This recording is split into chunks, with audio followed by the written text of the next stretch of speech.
Our top story. To say that Russia's invasion of Ukraine is not going as per plan would be an understatement.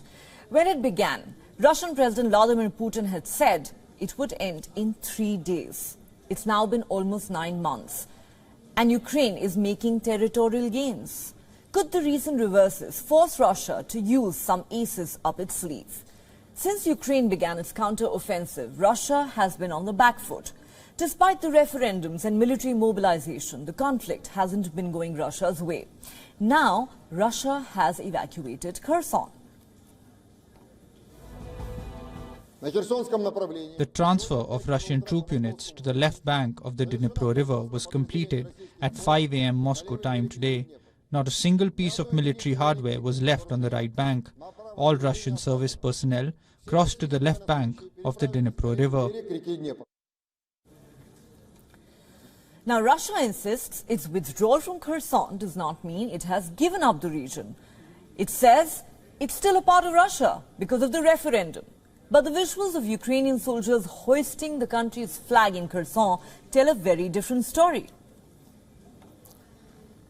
And it's evidence of the fact that they have some real problems, the Russian military, number one. Number two, whether or not that leads to, at a minimum, it will lead to time for everyone to recalibrate their positions over the winter period.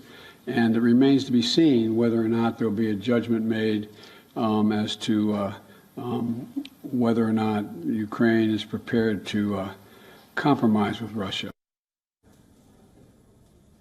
Kiev and its allies are both cautious and hopeful, but they are not taking their gains for granted. There are fears that Russia could do something big to change the course of the war.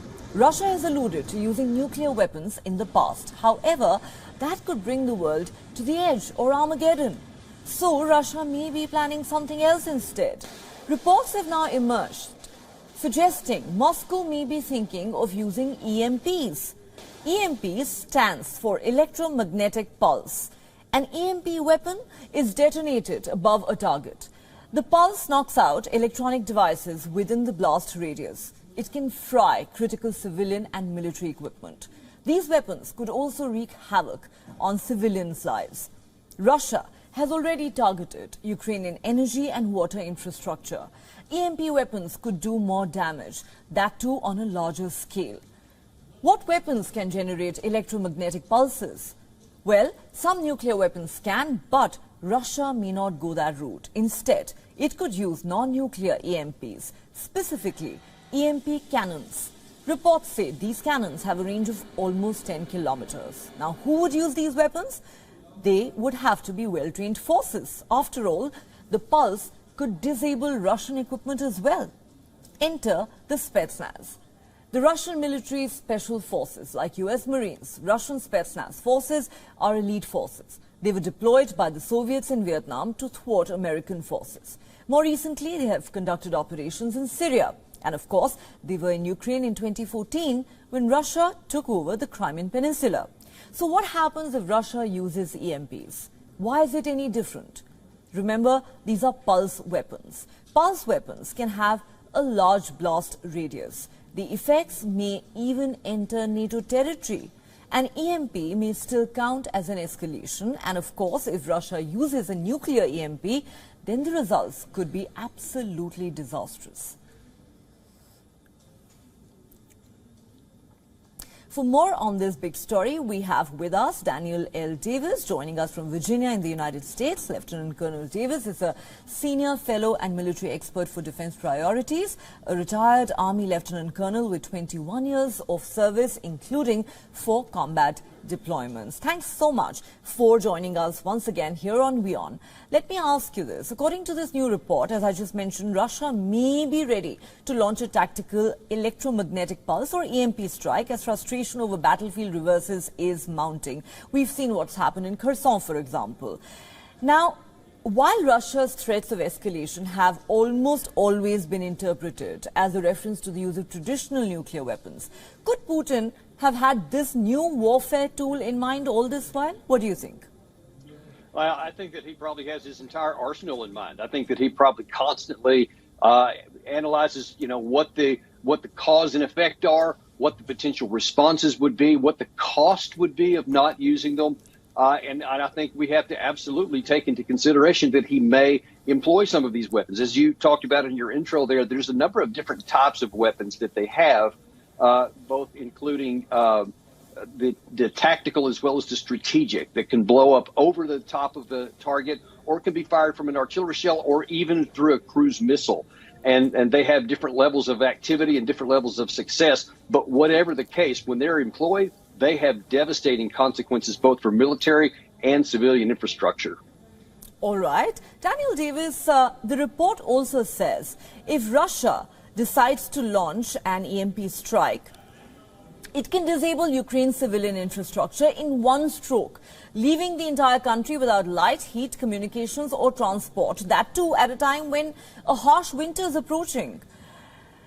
Now, an electromagnetic strike could deal a body blow to Ukrainian forces' ability to defend the country. How debilitating do you think such a strike can be? And has this been wargamed by NATO? Are they prepared for it? Yes, it could be just catastrophic because already Russia has severely weakened the infrastructure in Ukraine with traditional cruise missiles and drone attacks. So it would take very little to further the damage and make it just outright catastrophic. So it's definitely something that would be significantly change the dynamics on the battlefield. And definitely NATO has considered this. They've actually studied it in great detail. There was, in fact, the United States had a report that came out in January 2021 that talked about, the threat to the United States of such an EMP weapon and how it would be used.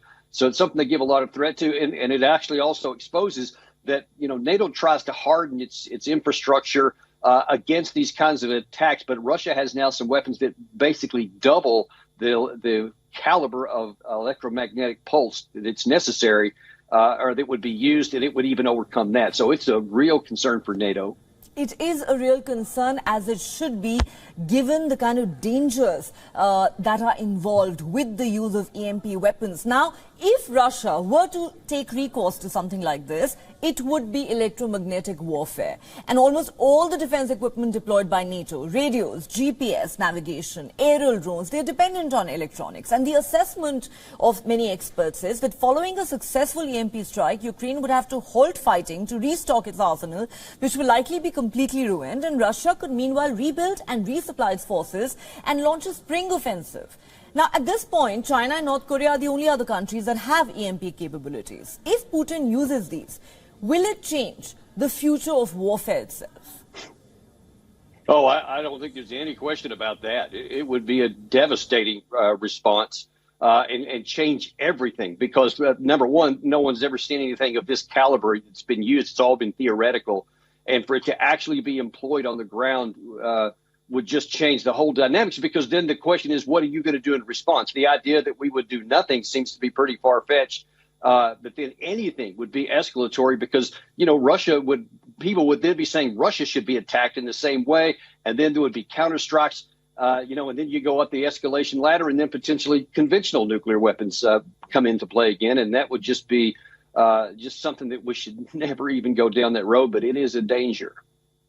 It's a danger, and it would be significant escalation that could have catastrophic impact. Let's certainly hope Russia doesn't take that route, but we'll have to wait and see how things pan out in Ukraine over the next few weeks. Thanks very much, Daniel Davis, for speaking to WION. Thank you.